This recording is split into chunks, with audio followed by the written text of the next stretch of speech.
Yo, once again, it's all of Kaluto at isang magandang araw sa inyong lahat at sa ating mga classmates dyan.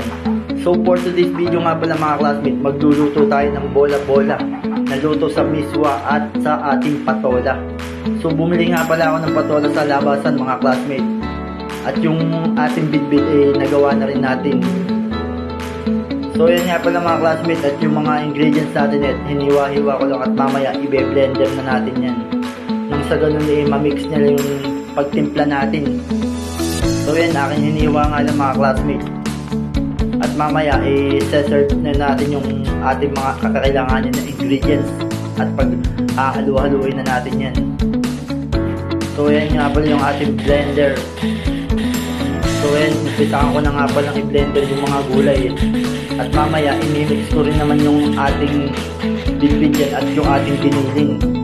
So yun nga pala, kung napapansin yung classmate, hiniwa ko na rin yung patola dyan. So mamaya natin iluluto yan sa miswa mga kaolab.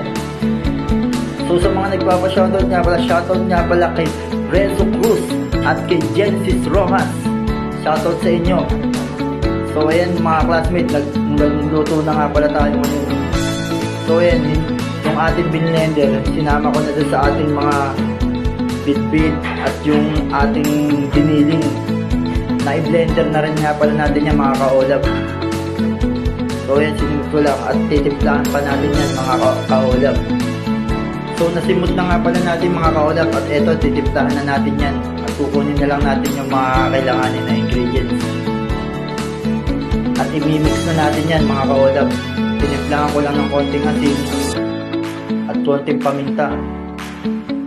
Siyempre, ilalagay na rin natin yung ating magic sarap dyan mga kaolab.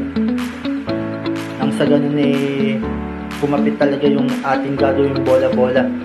So yan na mga classmates, hinalo ko na rin ulit yan. And then yung pag-blender kasi hindi ganong nakahalo kaya mas maganda yung medyo kinakamay lang natin. So kumuha nga lang pala ako ng plastic cover at hinalo lang natin yan. At mamaya, bibilugin na natin yan. Nang sa ganun matansya natin kung ilang bola yung magagawa natin na bola-bola. Para kung sakali may matitira, pwede pa natin tutuin yan. Marami kasi purpose yung pagluluto dyan, lalo na pagka bola-bola talaga. Pwedeng sweet and sour, kahit anong maraming klaseng pwedeng luto dyan. Kasi ito lang ni-request sa atin, magmimiswa nga daw tayo. So haluan natin ng patola para mas maganda nga pala yung ating lulutuin. Yung request ng ating amo So tinanggal ko lang yung medyo may konting tinik yun. So yan nga pala mga classmates, minix ko lang na parang bola nga pala yan at parang naglalaro ka nga lang. So pinakuluan ko lang nga muna yan mga classmates at mamaya ipiprito na natin yan.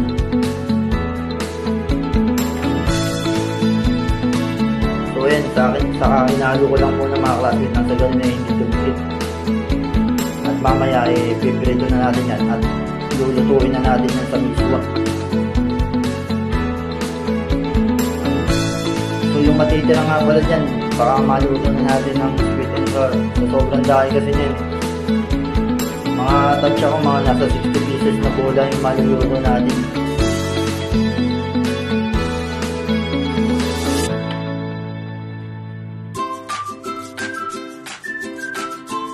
So yan mga classmates, yung mga nandun sa white na garapon is napakuluan na nga pala natin yan. So ayan na mga classmates, magpiprito na tayo at may natira pa sa ating ginawa. So naka 40 pieces nga pala tayo na bola-bola mga kaolab. So ayan, umpisa ko na nga pala magprito mga classmates. Aantayin lang natin na mag golden brown yan nang sa ganun malambot talaga pagka minuyaan natin yung ating bola-bola. So ayan, nag-isa na nga pala tayo mga classmates. Umpisahan ko na nga palang simulan ng sibuyas. At mamaya inenex na natin yung bawang at yung konting bell pepper na natira natin. So ayan, inenex ko lang mga classmates. At mamaya ilalagay na natin yung ating nor at yung ating carrots. So ayan, nilagay na natin yung ating nor mga kaolab. So nag-add na rin pala ako ng water dyan.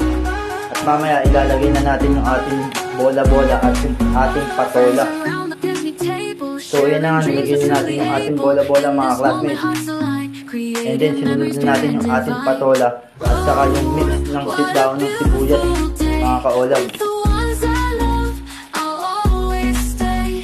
So titimplahan na lang natin yan, mga kaolab, at lalagay na natin yung ating miswa. So shoutout din nga pala kay Consi Impact. Shoutout sa'yo, Consi Impact, Kevin. So binitsin na lang natin ng konti yan. Ang sa gawin ay ma-testing natin kung talagang okay na. Wala na tayong dadagdag dyan kundi yung pamintas. Patis na lang, mga kaolab. Mamaya pwede na natin i-serve yan, mga classmates. At ito na, mga kaolab, kaluto ang ating mini soup sa patola. So ayun po yung ating mga nagawa, mga kaolab. So ilalagay lang muna natin sa freezer yan. Maraming salamat. Thank you for watching, mga kaolab kaluto. And subscribe. Bye bye.